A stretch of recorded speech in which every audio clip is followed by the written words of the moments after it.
उसका एवं उत्तराखंड में आपका स्वागत है। मैं अमित। शुरू करते हैं इस वक्त हेडलाइन के साथ।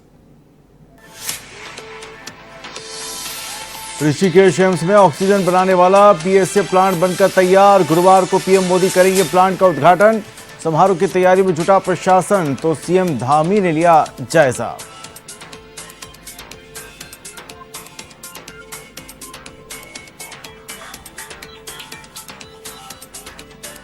उत्तराखंड में चुनाव से पूर्व आरोप प्रत्यारोपों का दौर। पूर्व मुख्यमंत्री हरीश रावत ने वित्तीय हालात पर खड़े किए सरकार पर सवाल, तो सीएम धामी ने किया पलटवार। रावत की नीतियों से बिगड़े हालात।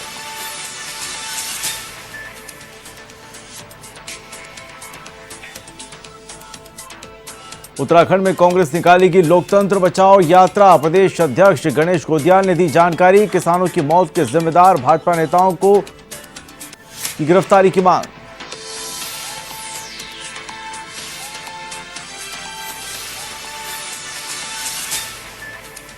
चुनाव से पहले उत्तराखंड में किसान आंदोलन की आहट। उधम सिंह नगर की जसपुर मंडी में किसान महापंचायत का आयोजन। राकेश टिकैत के बेटे चरणजीत टिकैत ने जनसभा को किया संबोधित।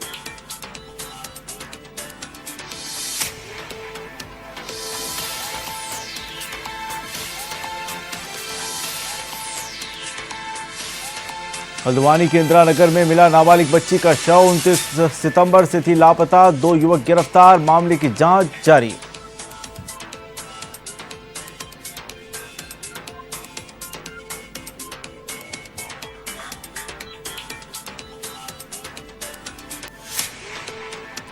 प्रधानमंत्री नरेंद्र मोदी के दौरे को लेकर अधिकारियों के बाद अब मुख्यमंत्री पुष्कर सिंह धामी ने भी एम्स पहुंचकर व्यवस्थाओं का जायजा लिया।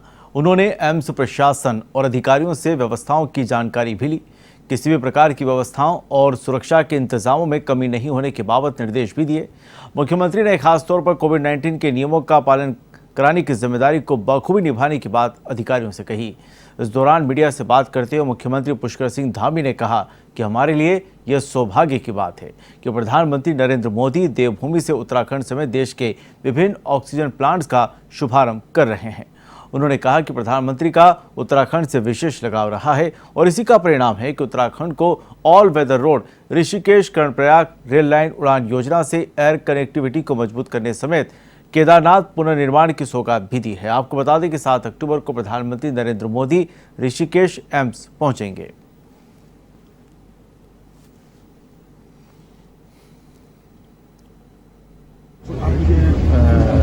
माननीय प्रधानमंत्री जी का उत्तराखंड के साथ इस प्रकार का उनका लगाव और उत्तराखंड के लोग उनको बहुत मानते हैं, उनके साथ अपना और सब हर किसी से उनका नज़दीक का जुड़ाव है और उत्तराखंड की धरती से उनका विशेष प्रेम है।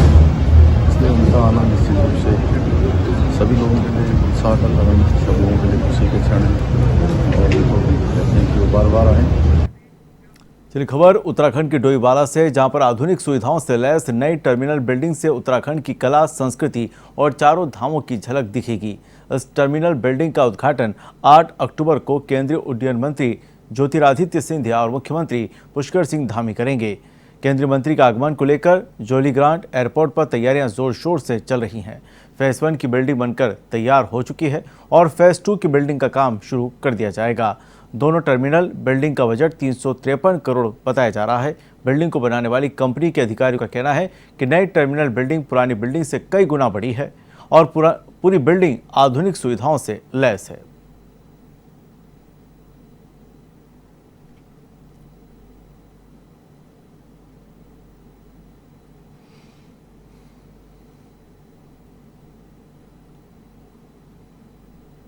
बहुत सारी बधाइयाँ देना चाहूँगा।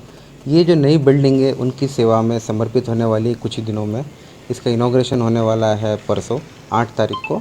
इस जो बिल्डिंग है यह पुराने बिल्डिंग से 10 गुना बड़ी साइज़ में है और यहाँ पे जो सुविधाएं हैं वो भी उसी तरीके से सुविधाओं को भी बढ़ाया गया है। यहाँ पे लोगों को डायरेक्ट प्लेन में बैठने की सुविधा दी गई है। यहाँ पे जैसे कि एक आप मॉल में जाते हो तो आपको खाने पीने की सुविधा रहती है, शॉपिंग करने की सुविधा रहती है। ये जो है ये एक यूनिक एयरपोर्ट है। आपने देखा होगा कि ये जो सर्विस एरियाज़ में जो कटआउट्स है उसमें से जो ब्रह्म कमल से प्रभावित जो फीचर कॉलम निकल के आ रही है, जो उत्तराखंड के जो ये जो आर्ट वर्क हमने बनाया है, और जो सुविधाएं हैं, तो ये जो है सुविधाएं, बहुत सारी सुविधाएं हैं जो मॉडर्न एयरपोर्ट में होनी चाहिए। एसएचए में वेल इक्विप्ड एसएचए है। एक मॉडर्न एयरपोर्ट टर्मिनल बिल्डिंग बनाई गई है जिसमें उत्तराखंड की संस्कृति आप जैसे देख भी रहे हैं कि एक यहाँ पे ब्रह्म कमल से प्रभावित होके फीचर कॉलम बनाए गए हैं। आर्ट वर्क है जिसमें चार धाम के बेसिकली लोग यहाँ पे आके दर्शन करके और जो बाकी यहाँ की संस्कृति है जो उसको देख सकते हैं। उसके बाद आप अगर सिटी साइड में जाएंगे तो वहाँ पे जैसे तिब्बती एक कल्चर का यहाँ पे एक बहुत बड़ा प्रभाव रहा है देहरादून में। राज्य के वित्तीय हालातों को लेकर एक बार फिर पूर्व मुख्यमंत्री हरीश रावत ने सरकार पर सवाल खड़े किए हैं। उन्होंने कहा कि राज्य सरकार ना तो लोगों को रोजगार दे पा रही है, साथ ही राज्य की तमाम योजनाएं धरातल पर दिखाई नहीं दे रही हैं। उन्होंने कहा कि सरकार के पास वित्त प्रबंधन नाम की कोई चीज ही नहीं है, सरकार महज कोरी घोषणाएं कर रही है। वहीं मुख्यमंत्री पुष्कर सिंह धामी ने रावत पर पलटवार करते हुए कहा कि वित्तीय प्रबंधन बिगाड़ने का सबसे ज्यादा श्रेय राज्य के पूर्व मुख्यमंत्री हरीश रावत को ही जाता है।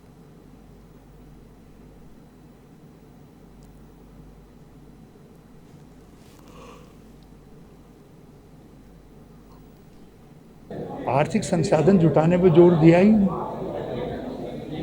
और इसलिए जब मुझसे कोई बात करता है तो मैं तीनों चीज़ें एक साथ कहता हूँ। हम जनता को क्या राहत देंगे? यदि रोजगार सृजन की बात करता हूँ तो मैं आधारभूत ढांचे के निर्माण की बात भी करता हूँ। जब आधारभूत ढांचे के निर्माण की बात करता हूँ तो संसाधनों की वृद्धि की बात भी करता हूँ। तो एक कॉम्प्रिहेंसिव योजना, एक सोच केवल कांग्रेस के पास है और किसी दल के पास नहीं। लखीमपुर खीरी मामले में कांग्रेस प्रदेश अध्यक्ष गणेश गोदियाल गुरुवार से भाजपुर में लोकतंत्र बचाओ यात्रा करने जा रहे हैं, जिसमें सरकार से मांग करेंगे कि किसानों की मौत के जिम्मेदार भाजपा नेताओं को जल्द से जल्द गिरफ्तार किया जाए। उन्होंने कहा कि किसानों की वाहन से कुचलकर हत्या कर दी जाती है, जिस पर कांग्रेस की राष्ट्रीय महासचिव प्रियंका गांधी को वहां जाने तक नहीं दिया जाता है, उनके साथ दुर्व्यवहार किया जाता है।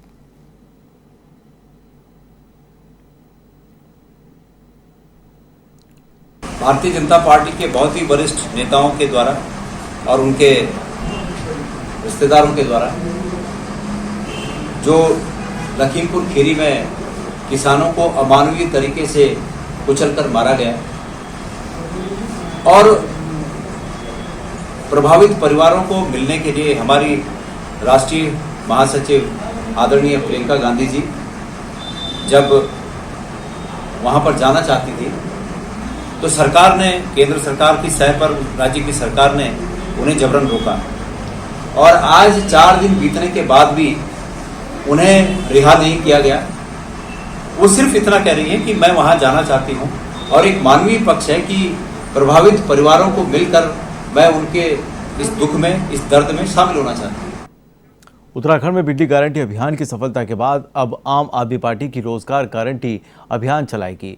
आपके सीएम उम्मीदवार कर्नल अजय कोठियाल के नेतृत्व में पार्टी ने रोजगार गारंटी यात्रा की शुरुआत की है। इस दौरान प्रदेश प्रभारी दिनेश मोहनिया भी मौजूद रहे। उन्होंने कहा कि युवाओं का अपार समर्थन मिल रहा है। लोगों में आशा है कि अब सिर्फ मंत्रियों के रिश्तेदारों को ही नहीं, उत्तराखंड के आम आदमी को रोजगार मिलेगा। रोजगार गारंटी अभियान को हर विधानसभा में घर घर तक आप कार्यकर्ता ले जाएंगे। आपके 7000 कार्यकर्ता पूरे प्रदेश में गांव-गांव जाएंगे और युवाओं का रजिस्ट्रेशन भी करेंगे।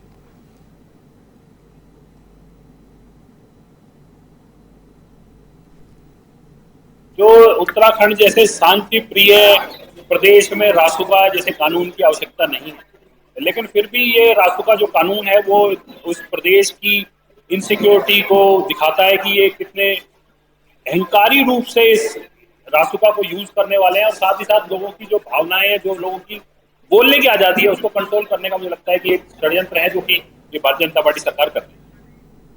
संभल में भारतीय किसान यूनियन टिकैत के पदाधिकारी कार्यकर्ताओं द्वारा धनारी कस्बे में भारतीय किसान यूनियन के संस्थापक चौधरी महेंद्र सिंह टिकैत की 86वीं जयंती मनाई गई। पदाधिकारियों ने बाबा टिकैत की तस्वीर के सामने केक काटकर जयंती मनाई। इस दौरान युवा मंडल अध्यक्ष वीरेश यादव ने कहा कि हम इस तानाशाही सरकार से लड़ रहे हैं। इस सरकार का रवैया गुलाम बनाने का है। किसान 11 महीनों से गाजीपुर बॉर्डर पर पड़े हैं, लेकिन इनके कानों पर जूं तक नहीं रेंग रही है।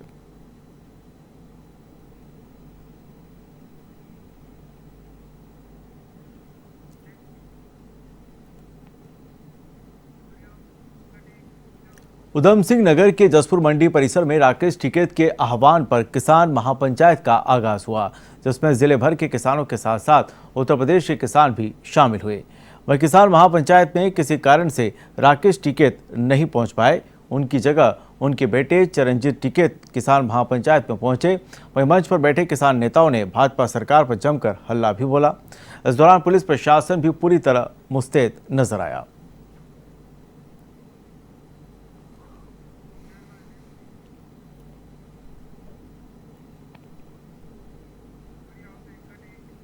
प्रधानमंत्री नरेंद्र मोदी द्वारा देश भर में चलाए जा रहे स्वदेशी अपनाओ देश बचाओ अभियान के तहत महिलाओं ने जनता को जागरूक किया। उधम सिंह नगर के किच्छा में भाजपा महिला मोर्चे की जिला अध्यक्ष शैली फुटेला और किच्छा प्रभारी दीपाली कन्याल के नेतृत्व में महिला कार्यकर्ताओं ने जन जागरूकता अभियान चलाया। अभियान के दौरान महिला कार्यकर्ताओं ने खादी आश्रम पहुंचकर देश में निर्मित खादी कपड़े और घरेलू सामान की खरीदारी की।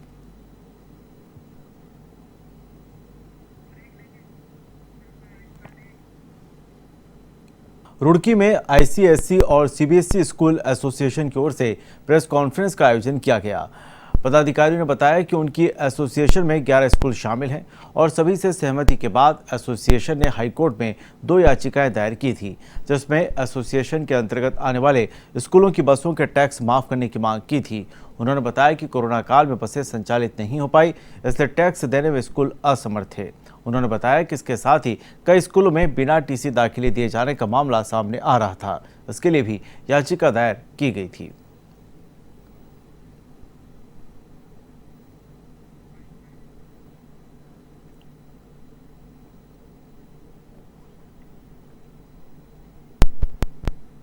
जिसके जो काफ़ी लंबे समय से चल रही है और इसमें हमारे द्वारा ये पत्रकार वार्ता इसलिए करी गई है। पिछले दिनों हम लोग माननीय न्यायालय गए थे, हाई कोर्ट। हमारे प्रमुखता के तौर पर 2 मुख्य बिंदु रहे हैं। पहला मुख्य बिंदु ये रहा है कि करीब 1.5 साल से कोरोना काल में हमारी बसें जो बिल्कुल ही खड़ी हैं और उनका संचालन नहीं किया गया है, उसके बावजूद भी जो उन पे टैक्सेस लगाए जा रहे हैं, तो उसके लिए हमारे द्वारा अपील करी गई थी कि उन टैक्सेस को माफ़ कर दिया जाए। उत्तराखंड राजकीय शिक्षा संघ में चुनाव न होने से संघ में फिर से दरार पड़ती हुई दिख रही है। वहीं संघ के प्रांतीय महामंत्री डॉक्टर सोहन मांजरा ने कहा कि संघ के चुनाव कोविड के चलते इस बार नहीं हो पाए, जबकि संघ के प्रदेश अध्यक्ष ने अपनी मनमानी करते हुए संघ को भंग कर दिया। जबकि अध्यक्ष को पहले सभी सदस्यों से पूछना चाहिए था, लेकिन उन्होंने किसी भी सदस्य को नहीं पूछा है, जो कि संविधान के खिलाफ है।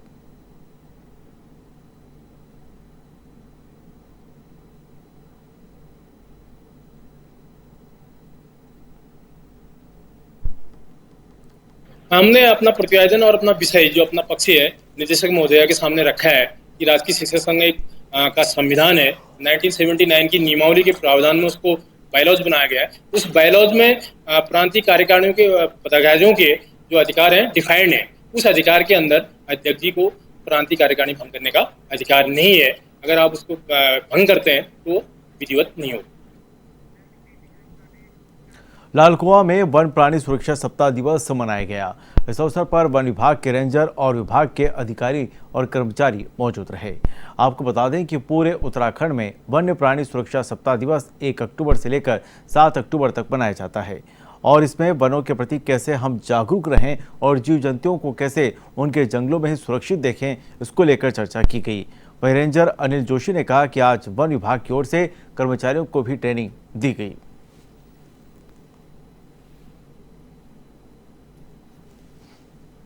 के अंतर्गत आज वन्य जीव सप्ताह के अंतर्गत आज क्रोकोडाइल और सांप के रेस्क्यू का प्रशिक्षण दिया गया। इस प्रशिक्षण में हमारे WII से आए बायोलॉजिस्ट जो रिसोर्स पर्सन हैं श्री विवेक रंजन जी के द्वारा एकदम बारीकियां सिखाई गई क्रोकोडाइल रेस्क्यू के बारे में और स्नैक रेस्क्यू के बारे में, जिससे हमारे वनकर्मी हैं उनको बहुत लाभ पहुंचेगा, जिससे हम जो भी रेस्क्यू ऑपरेशन होंगे उनमें उनका क्रियान्वयन भी कर पाएंगे। काशीपुर में जिला कलेक्टर रंजना राजगुरु के नेतृत्व में तहसील दिवस मनाया गया, जिसमें समस्त विभाग के अधिकारियों को आमंत्रित किया गया और इसी के साथ ही दूर दराज से आए फरियादियों ने अपनी समस्याएं जिला कलेक्टर के सामने रखी, जिसमें बिजली, पानी, आय प्रमाण पत्र, जाति प्रमाण पत्र समेत कई मुद्दे छाए रहे। इसी के साथ ही कलेक्टर ने संबंधित अधिकारियों को मामले का समाधान करने के निर्देश भी दिए। हालांकि कई लोग संतुष्ट नजर नहीं आए।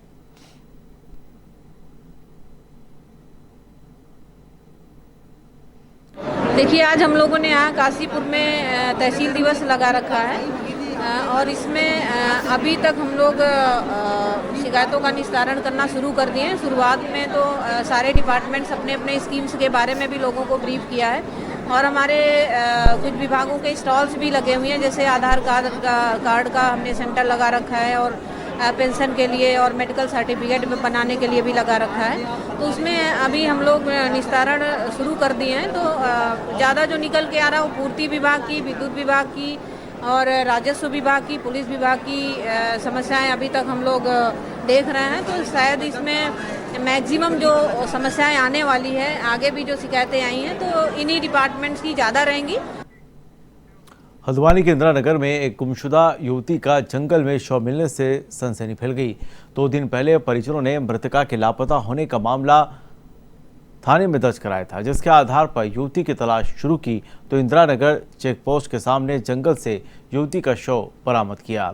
इधर मामले की सूचना मिलने पर एसएसपी प्रीति प्रियदर्शनी, एसपी सिटी जगदीश चंद्र, सीओ शांतनु पराशर और थाना अधिकारी और फॉरेंसिक टीम के साथ मौके पर पहुंचे और मामले की जांच शुरू की।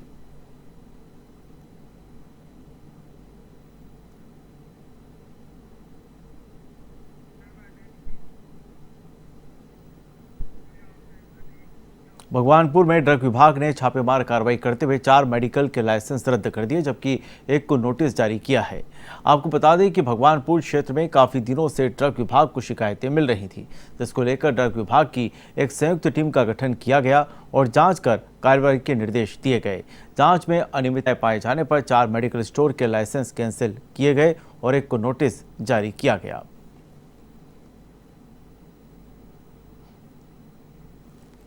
औषधि नियंत्रक महोदय द्वारा और उसी के अनुपालन में हम लोग यहाँ पे आए हैं। 6 दुकानों में निरीक्षण किया था, जिनमें से 5 दुकानों पे हमने जो है सेल परचेज पे रोक लगा दी है औषधि अधिनियम की धाराओं के अंतर्गत, और तत्काल बिक्री पे रोक लगाते हुए लाइसेंस निरस्तीकरण की संस्तुति की गई है। चलिए, उत्तराखंड में फिलहाल इतना ही, लेकिन खबरों का सिलसिला जारी रहेगा। नमस्कार।